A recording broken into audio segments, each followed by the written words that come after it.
Ala whai mai a sa moa le nei tai a fau. Se o tātou tā pua i le atu. I o tau vivi atu i le li.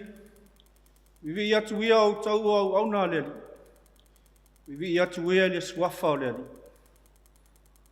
Se o tātou tālo mo le anganga pa ia. Tātou wifo ma tālo i le atu.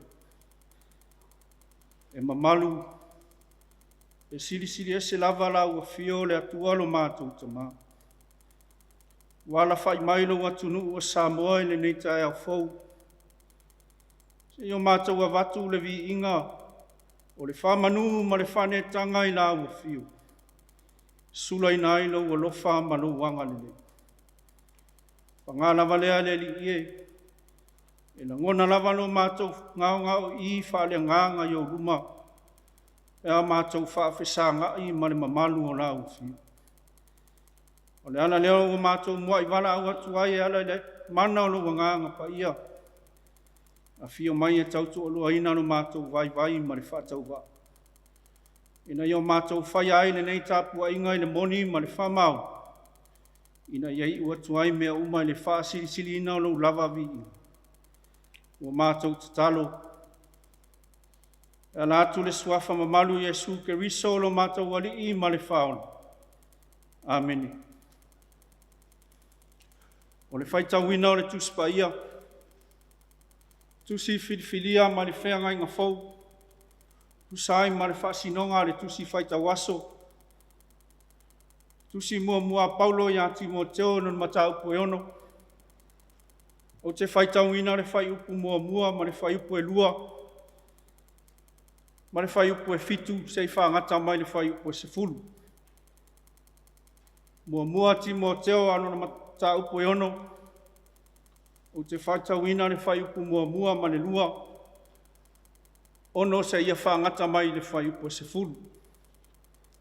Whaafonga mai ia whionga pa ia no tātou atu. O i lātou uma o i lalo le amo o le polonga. Ia lātou manatu e te tau o nāwa lava i o lātou lava matai. Ina nei upu le anga ina le suafa o le atua ma le aonga. Au i lātou a iai matai whātua tua. Au ane i lātou tau whātau wa aina i lātou.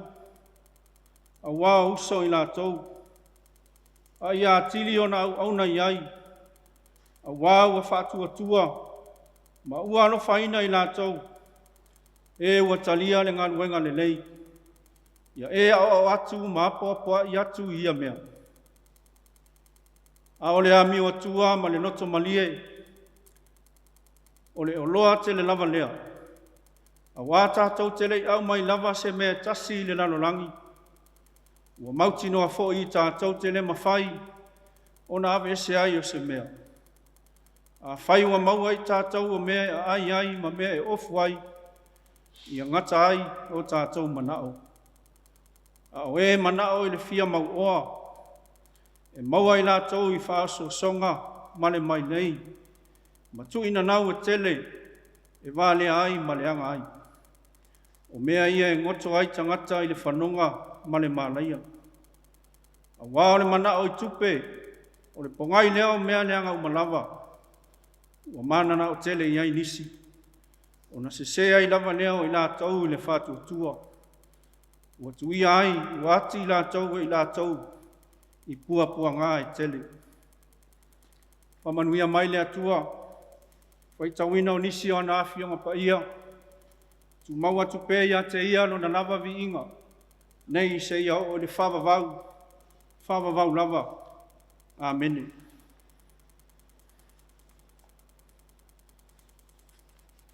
O le launga i le suafa mamalu o le atua le tamā. le alo ma le agaga pa ia. Amene. O te whaongaina le whai upo e ono ma le whai upo e fitu e whai mamatua o te whai tauina. A ole ami o atua ma le noto malie o le oloa te le lava lea. A wā tātou te lei au mai lava se mea tasi le lalolangi. Ua mauti noa foi tātou te le mawhai o na ave ese ai o se mea. O le manatu au tu e tu sai ma le whasinonga le tusi whaita waso. Lui tau ma le wha malia ina. Lui tau ma le wha malia ina. Challenge and contentment. O Timoteo sa whai mātali I whaleanganga o Paulo le apostolo. Sa ngalue o ia ma avea se tasi o taitai o le kalesia I Efeso. E ma whana le mawhitanga Paulo ma Timoteo. Sa oa e Paulo Timoteo I ala o le atua. Ina ia savali o ia le ono sai ma le whamaoni. Ai sili ai o na whamua mua le alofa I le atua. E ala I le tū mau la le whatuatua. I le vaenga o le tūsi sa whaitauina. Ua whailoa ai e Paulo nisi o lutau. Ma whawhita uli wa alia e mai le kalesia I Efeso. A tala noa loa I lutau o le ola. Ua tātou tala noa I whainga tā ma whawhita uli. E whea ngai ma le tangata whatuatua. A o lui tau ma whawhita uli ia o lo whea ngai ma le kalesia I Efeso. O lui tau whaloto I whale le mawhitanga I le vā o tangata lotu. Ai maise, ma tāwhai oi o le au mautofi o le kalesia. O le ana leo le whamalusi au pea o Paulo ino nātali I whaleanganga o Timoteo. A wā o le vaitau o Paulo ma Timoteo. O le vaitau o le whaapolonga ina. E matai o ala tau au auna. Pei tai o na o le lotu kerisiano. Ua tūlanga tutu sai le matai ma le polonga I la le anganga. O le matai lava ma lana au auna. O lo la mafuta ma whaia pea tiute wha matai. Wha pea foi tiute wha au auna. Ua iloa lo lava ana nofo I le sosaiete. Ia iloa ele au auna o na ava. Ma whaalo alo I lona matai. E au fo I le matai. Ia awane I lātou tau whaatau wa aina lātou polonga po o au auna. O lona winga. Ia awane I amo pito tasi le amo. Ale au auna ne I mamawhatu. A ia amo whaatasi ma lona matai. E māma ai. O le ala leo le whai mai o Paulo. A wāwa whātua I lātou, ma ua alofa ina I lātou. E ua tania le ngaluenga le lei. Ia e o atu ma apoa I atu ia mea. E le o atu ngalu la Paulo no le whainga whaapolonga e matai o a lātou au auna. A lo whamalosi Paulo ma ia tau ma whai e la langa so o tanga I le vāo le matai ma le au auna I le whamaoni. O le nau ta inga leo Paulo mo Timoteo. Ia tau sisi pea, ia o onga na ia whautua ina ai mo lananga luenga I le kalesia I Efeso. Au se tasi o lutau. O lo atangia I le apopua inga Paulo, o le tele o onga se, ua whai ma whalave lave le ngaluenga a Timoteo. Au le whamanatu a Paulo. Ia alo mamau, ma ia o onga se. A ole mea e onga aile nei whawhita uli. Walia I mai e Efeso no watala I solo e su e tupe ai. O no le masal salo ma le noto leanga. O I la tau ia I le manatu o Paulo. Ua te a ma le upumoni. Ua o la tau whaonga le tala le leies. Sa ili ai manuia ma le tamao ainga. Ina ia whaamalia ina o la tau lava mana onga wha le tangata. Ai whātua nai le tala le lei a Yesu Keriso. Le tala le lei ma le whaolatanga Yesu Keriso. Sa ia ta pena whawhine tō anga mo tātou uma. A o lea ua le ana ai le au mautofi o le kalesia I Efeso. O na o le tamao a inga wha le lanolangi. Ai o le tamau ainga le nā lea I sau noa iai Paulo. E pei o le oso ai o le nā I le tae au ma ngoto atu. O lona winga e maua nei e mativa I le afiafi. Pei tai o le tangata ua sasaa o lona ola mo le atua ma lana tala le lei. O le oa sili lava le nā. Pei ona iai fai upu a fai ma tātou matua. A o le ami o atua ma le loto malie. O le oloa te le lava lea. A wā tātou te lei au mai lava se mea tasi le nalonangi. Ua mauti noa foi. Tātou te le mawhai ona ave ese ai o se mea. Fai mai Paulo e lea I lava se o asili na ilo le ami o atua ma le loto malie. A wā o le ata lea o le tangata ua savali le ami o tonu. Ina ua tau ami o tonu I le tala le lei a Keriso. Le tala le lei ma le tamau a inga. O le whaola tanga ua tātou inu mani e ai. Ma maua ai le saola tonga moni. Ma le oli e whawawau. E leo whapea mai Paulo e le anga le tamau a inga le ai. Ai o le manatu. Ia aua nei whaoa e le oa ma le tamau a inga le tu langa o le atua I le ola o le tangata. Ia ola matalia mea uma ua maua I o tātou lima. O mea ai e tatau ma le aso. Ma ofu I o tātou tino e sili lava le nā. Nai loo tupe ma le tamau a inga tele. E maua mai le mata pea pea ma le manatu whapito. A wāwa wala ma mai lei umana le fili. O loo tau mawhai e mo motu so o tanga I le vāna no whai o tangata o le kalesia I Efeso. Mo Paulo lava ia. O le mana o tele I tupe I au wala whapio pio. O le pongai leo mea leanga umalava. Ma ua whase se ina ai nā tau le upu o le whatuatua. Sa moa malau whafonga anga I le nei tae au. O se whamanatu lea le tala le lei mo tātou uma. Tele lui tau o lo whea ngai mai tātou. Ono le mana o tele ma le loto fia whaamali e ina. E leo au wala palapana e sa ili ai le tamau a inga.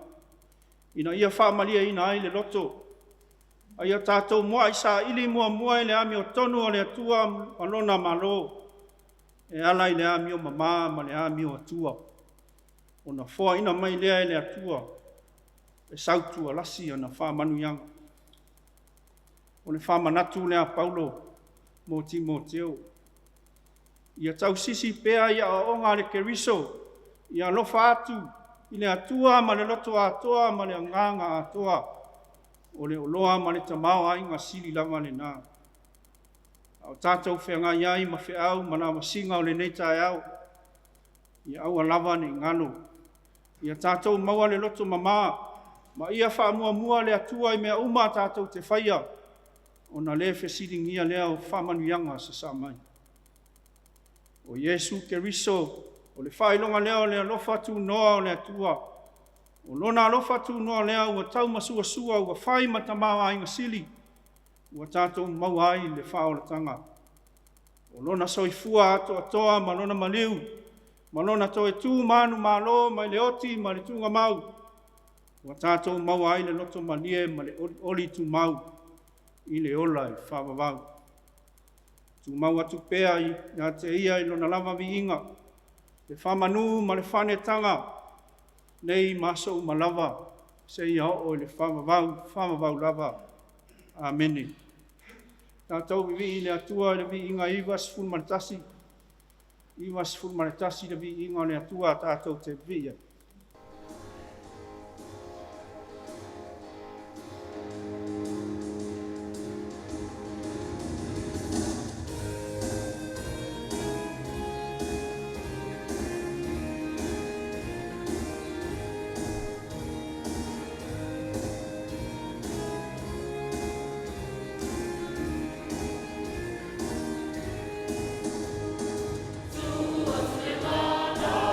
Samadi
tātou tālo sanga, o le talo le whawhtai, whātou senga, ma moli atu nisi o tātou manao.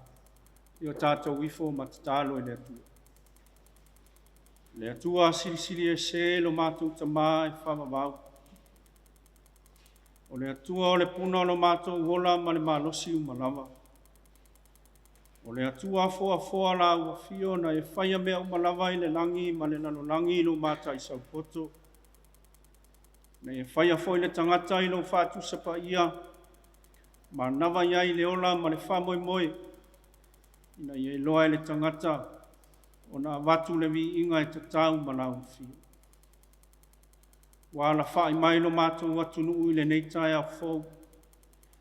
Ina ua sopoloa le pongi sa o mātou ta o oto ma malo lo. Sa ili le malo si whawhawina wā whe au ma ngā luenga o le nei asu. Whawhetai e le ai lava se tala e whapopole ina ai mātou. Whawhetai lo mātou watua wā mātou te tali tonu ma le whatu atua. O lo manuia lo mātou watu nuu o Samoa. Mai lava iona taitai whale malo.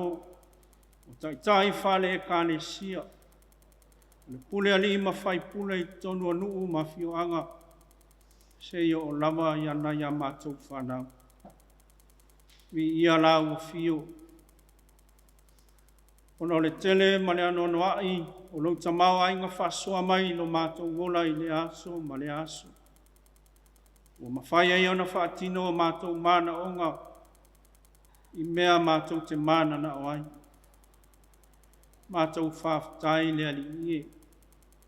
E ui lamai na pipisi whamai i tonu o lo mātou watunu. Ai lo se mea mātou te atu wale ai. Wha mātou te tali tonu. O lo e pui lo mātou wola le ali ie. Mātou whawhtai ono au awhionga pa ia. O tusi o le ola e awa o mawhaatonu i mātou i ala o lau fio. O le sulu lava lea i o mātou vae, ma le malama i o mātou wala uma. Whawhetai lo ngā pa ia o lo mātou whesoa soani sili. O le anganga i sili o na lata mai a te i mātou. E taimia whenga ia i mātou ma whainga tā o le nei o langa. O le anganga ia mai le mauti noa i o mātou loto. Ina i o mātou tutu maupea i la o fio e ala i le whatu atua. Mātou whawhetai o le taulanga e tasi ai awhena e saunia. E ala i lo walo pele o Jesu Keriso. I lona maniu, ma lona toe tū manu malo, ma le oti, ma le tūnga mau. Mau ai pei mātou le amanoa i lo malo e whamawau. Tū mau atu pei la ua fio le viinga. O le whamanu ma le whanetanga, nei se ia o lava i le whamawau. Le atua lo whai. O la ua fio na e, mua i alofa ina i mātou le alofa e sili o nā toa. Ai panga lava lea le li o mātou whaangalo la ua fio. Whamangalo i mātou le tele ma le anonoa i o mātou whale tonu le vā ma la ua fio.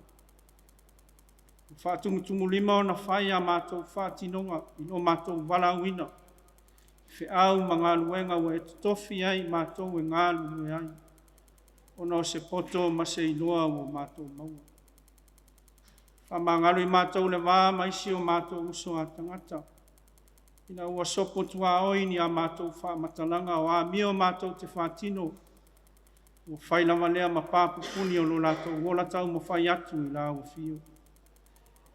A o mātou to ele atu le nei tai ao le anie. A vea ia le toto pa ia Jesu Keriso. Na whamalingi ina i le sātau. Ina ia mamā, ngalo ai o mātou se ma whale tonu. Le atua tali mana oe. O laua fio e malia e ato ato ai o mātou mana o i mea mātou te mana na oai. Whamanuia no mātou atunu o Samoa. Mai maunga te tele se o lava i whanau lalo wa oa le nei atunu. Mātou te tālo le ni. Whamanuia i ona taitai whale malo. Tai whale ka le sia se o lava I tangata lau tele. Mātou tālo le ni e. Whamanuia. Ia tina ese. Ai mai se atunu o lo. Fe soani mai le tamau ainga lo mātou atunu. Ai a tama whanau Samoa. Papa au I atunu mamau. Lo foina mai fe soani. Ina ia mawai pe Samoa lo na tamau ainga malo na mātou o fi. Mātou tu ina atu le whamoe o la weka le sia wao e ala ila na whona usu le masina fau. Ta pena whalea nganga o mātou tangata. Ina ia tau ai manu le whamoe. A wao le tangata na o na fuafua.